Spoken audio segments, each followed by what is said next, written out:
Praise God, everyone. It gives me great joy to bring the word to you all this week. The word for this week is taken from the book of Second Chronicles, chapter 20.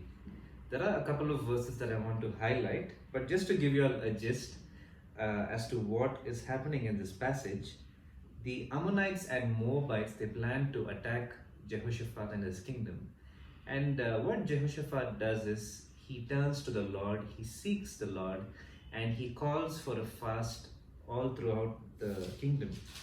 But there's this one verse that really stood out to me is verse 13, where it says, "Now all Judah with their little ones, their wives, and their children stood before the Lord." Now all Judah, and the part where it says with their little ones, their babies, and their wives stood before the Lord.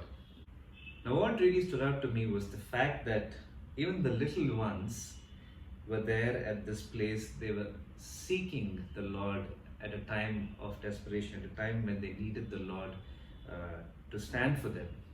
And I sort of witnessed this happen in my life, in fact in our lives as well, in mine and Rebecca's, as we got married recently. And on our wedding day, at the reception, the Lord had clearly told both of us, in fact more to Rebecca, that the reception should happen at the church ground, which was an open place. And the entire week, the weather prediction was that it would pour out, that there would be rain. And a lot of people, in fact, told us to, change the venue. But my wife, Rebecca, she stood her ground. She stood for the word that the Lord had given her, and then she said, "No, we'll stay."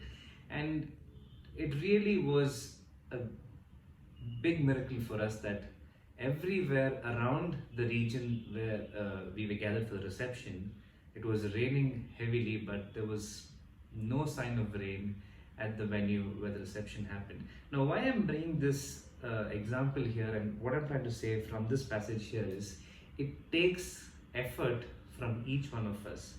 Even the little ones here in this passage, they took the effort with their parents, their families, to go and to seek the Lord. It took effort and faith. As James writes, it says that faith without works is dead. So today, you may be going through a situation where you may have that faith, you may have all the faith there is in the world, but it also needs something called as your action. It needs your effort. It needs your that one step that you need to take. If God is asking you to go to that place, if God is asking you to to stay in that place, or if God is asking you to go and meet a particular person or to speak to someone, you need to do that, and God will honor that. I have seen that with my own eyes. Jehoshaphat has seen that, and read about it, and there are so many more stories and testimonies that you can hear about. So that, my friend, is the word for you for this week. And if it was a blessing, do share with your loved ones. And I'll see you again soon in the next video. Until then, God bless you, and you have a Christ-centered, blessed week. Take care. Bye-bye.